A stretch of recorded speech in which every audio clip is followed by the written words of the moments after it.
तो भगवान का स्वरूप भी सुंदर है और भगवान का स्वभाव भी सुंदर है।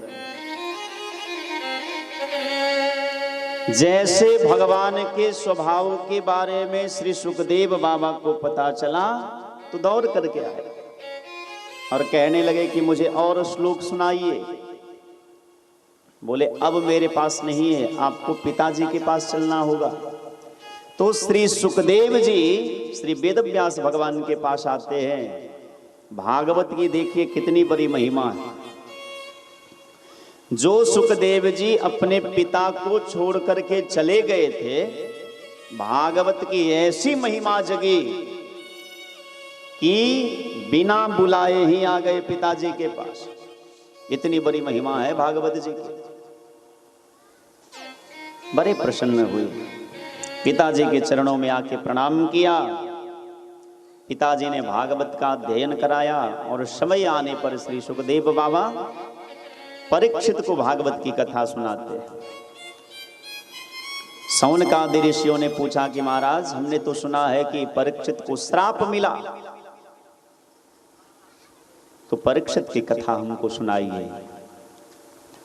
तब जाकर के श्री सूत जी महाराज कहते हैं, यदा मृधे कौरव सृंजयानां वीरेश्वथो वीरगतिं गतेषु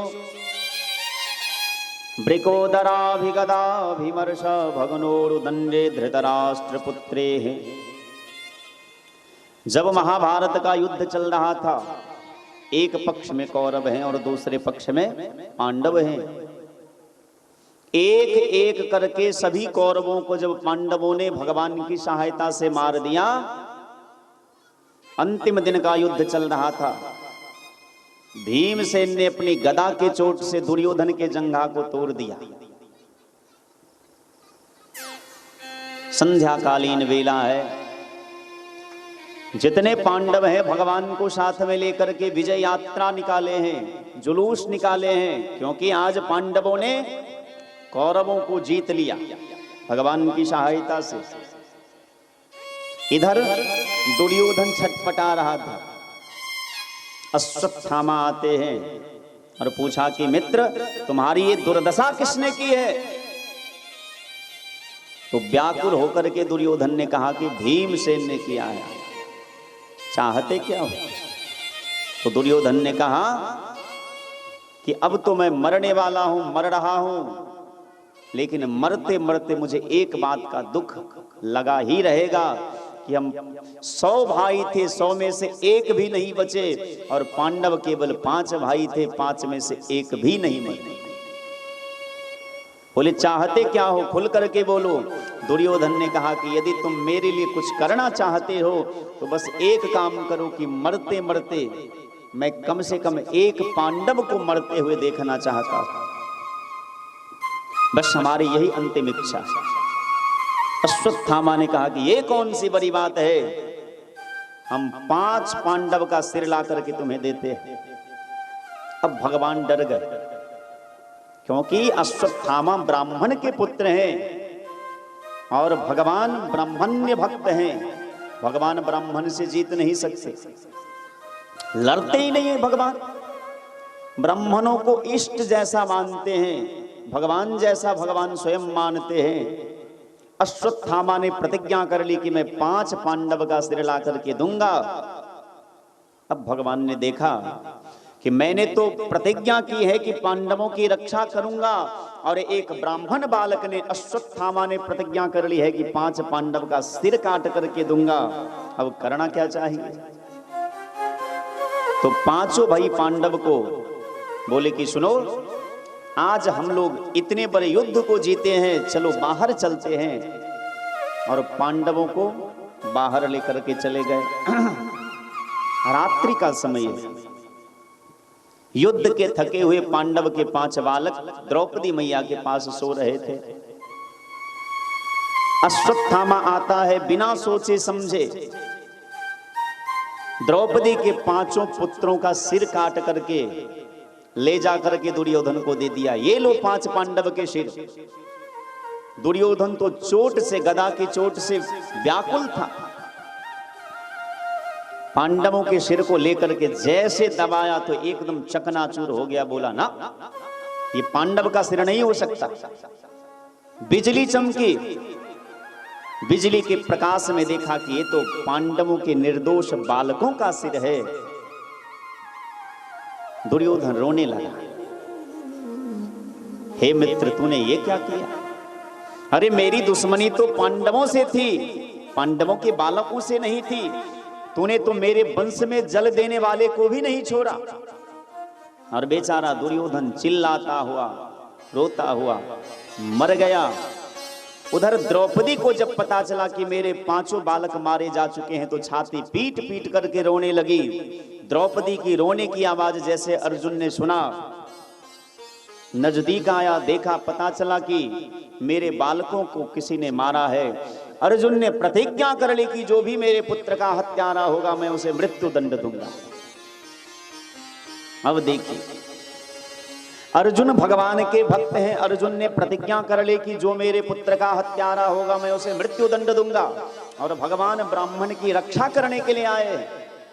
विप्रधेनु सुर संतहित लीर्ण मनुज अवतार, भगवान ब्राह्मण की रक्षा करने के लिए आए हैं। और अर्जुन के पुत्रों का हत्यारा कौन है? एक ब्राह्मण है।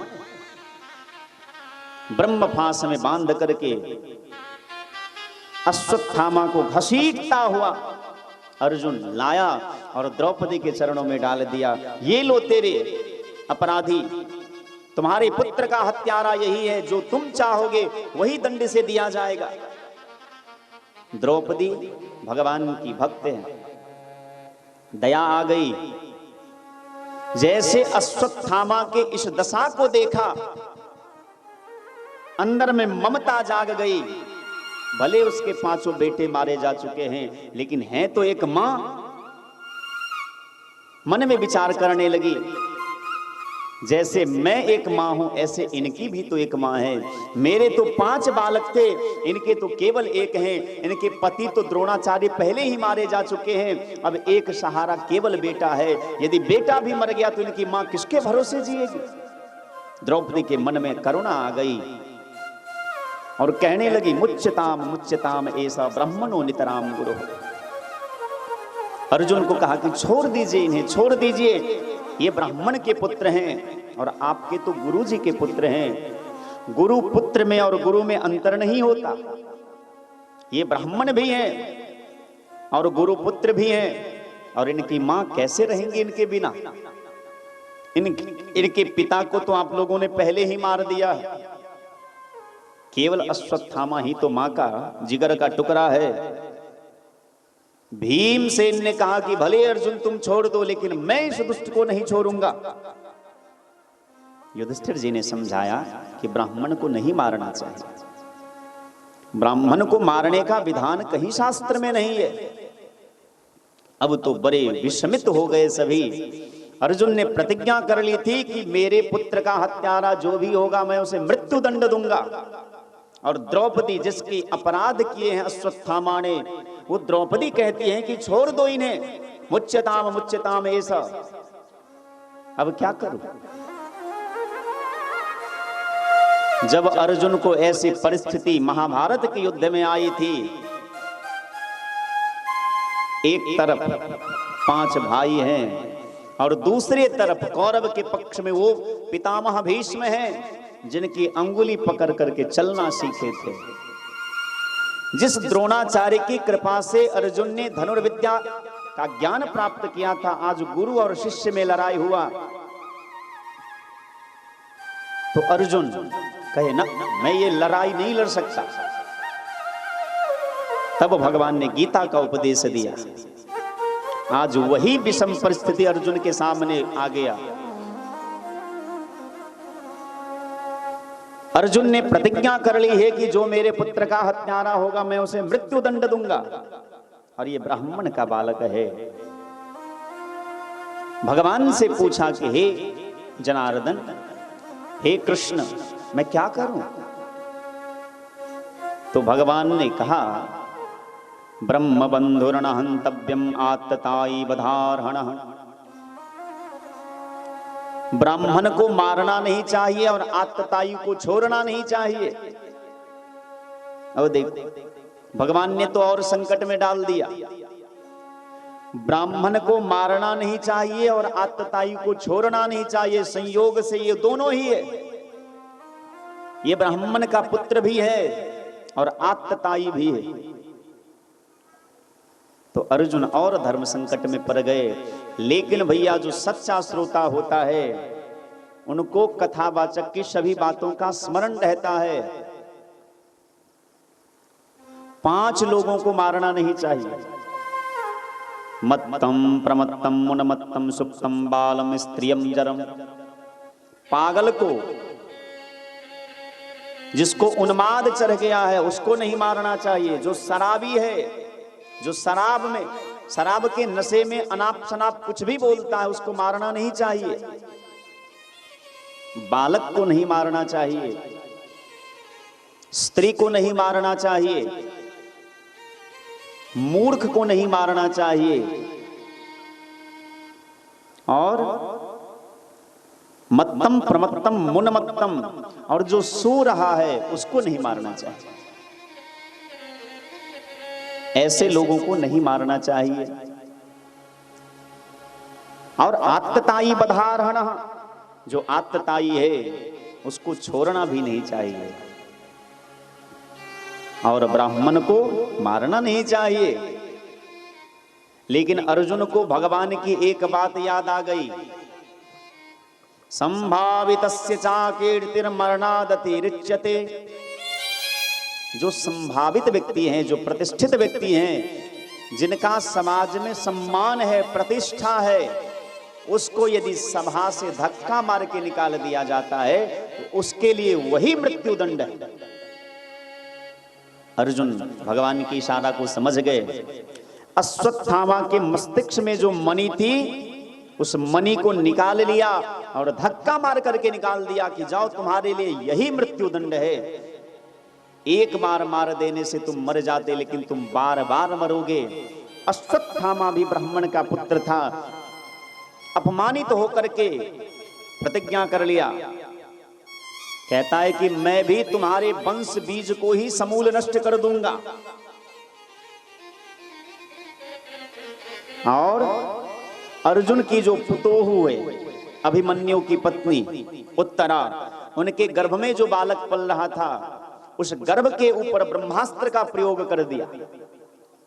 अब देखिए कुरुक्षेत्र में भगवान रथ के समीप खड़े हैं। 5 भैया पांडव खड़े हैं, द्रौपदी मैया खड़ी हैं, कुंती मैया खड़ी हैं, भगवान श्री द्वारिकानाथ द्वारिकाधीश भगवान खड़े हैं।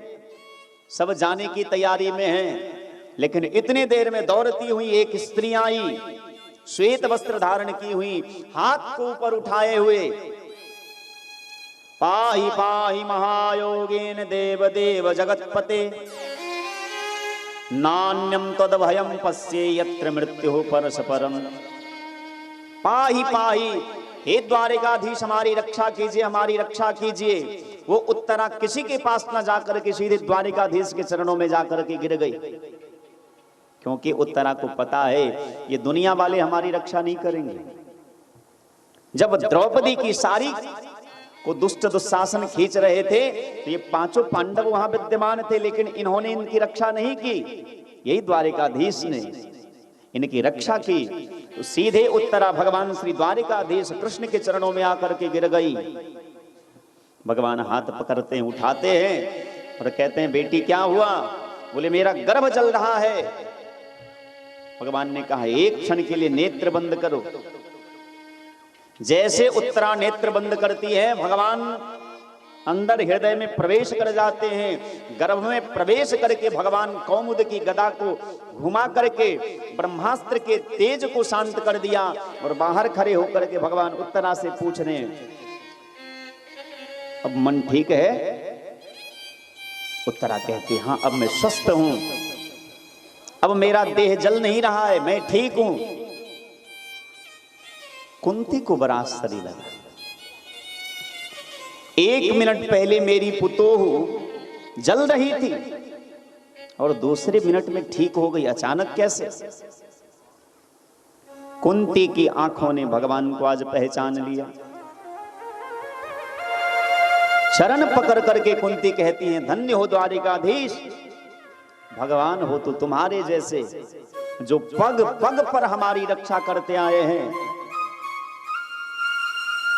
भगवान कहे, बुआ अब सारा काम हो चुका है, अब हमें आज्ञा दो, हमें द्वारिका चलना है। कुंती ने कहा कि जाना चाहते हो? भगवान कहते, हाँ मैं जाना चाहता हूं, लेकिन हमारी एक इच्छा है, जाने से पहले सबको कुछ देना चाहता, क्योंकि तुमने ही तो कहा है कि मैं भगवान हूं। सबने भगवान से सब कुछ मांगा। अर्जुन ने भगवान से सखा वाला भाव मांगा। भीमसेन ने कहा कि भले लोग मुझे कहते हैं कि मैं बहुत खाता हूं, लेकिन तुम्हारे चरणों में बड़ा प्रेम है मेरा, ये प्रेम बना रहे। लेकिन द्रौपदी ने भगवान से बड़ी अद्भुत बात मांगी, तुम्हारे प्रति हमारा जो सखा का भाव है, तुम्हारे प्रति जो हमारा दृढ़ स्नेह है, वो एकदम निरंतर बना रहे, यही मैं तुमसे मांगती हूं। पर कुंती मैया ने कुछ नहीं मांगा। भगवान ने कहा कि बुआ तुम भी कुछ मांग लो आज। कुंती ने कहा कि मैं मांग करके दुनिया के सामने तुम्हें झूठा नहीं करना चाहती, क्योंकि मुझे पता है मैं जो मांगने वाली हूं वो तुम्हारे पास नहीं है। भगवान श्री द्वारिकाधीश ने कहा, बुआ तुमने ही तो कहा है कि मैं भगवान हूं, और भगवान तो सब कुछ दे सकते हैं। बुआ ने कहा कि कन्हैया तुम भगवान हो, तुम सब कुछ दे सकते हो, लेकिन मैं जो मांगने वाली हूं वो तुम्हारे पास है ही नहीं। जो चीज हमारे पास नहीं है वो मैं भला कैसे और कहां से दे सकता हूं। कहा कि यदि मैं भगवान हूं तो मैं सब कुछ दे सकता हूं। तो हाथ फैला करके, ऐसे आंचल फैला करके कुंती ने भगवान से मांगा कि यदि देना चाहते हो तो मेरे आंचल में विपत्ति डाल दो,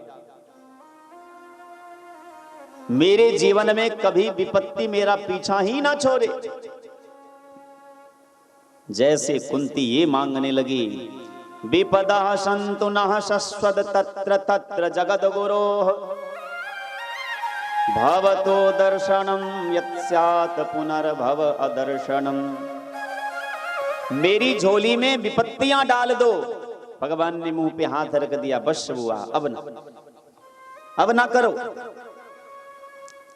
अरे तुमने तुम्हारे जीवन में कभी विपत्तियां को छोड़ करके कुछ तुमने देखा भी है? जब से जन्म लिए तब से दुख के सिवा तो तुमने कुछ देखा ही नहीं। जन्म हुआ माता पिता के घर में, लालन पालन कहीं और हुआ।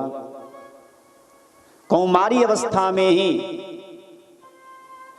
लोक लाज के डर से तुमने ज्येष्ठ पुत्र कर्ण का परित्याग कर दिया। विवाह हुए पति का सुख नहीं मिला, विवाह हुए पति के सुख नहीं मिले, पति मर गए, छोटे छोटे बच्चे थे। कौरवों ने छल करके तुम्हें घर से बेघर कर दिया, दर बदर भटकती रही। महाभारत का युद्ध हुआ, अब जाकर के जब तुम्हारे पुत्र युद्ध को जीते हैं तो फिर भी विपत्ति मांग रही हो। तो कुंती ने कहा कि कन्हैया तुमने मेरे दुख को तो सुना दिया, लेकिन जरा याद करो कि मेरे दुख में जब जब मेरे जीवन में दुख आया है तब तब तुम मेरे साथ रहे हो, और जैसे सुख का समय आया तो आज तुम मुझे छोड़ के जा रहे हो। ऐसा सुख लेकर के मैं क्या करूंगी जो सुख हमको भगवान से दूर कर दे। हमें तो दुख ही प्यारे हैं। भगवान उनके भाव को समझ गए और कुछ दिन पुनः हस्तिनापुर में आकर के रहने लगे।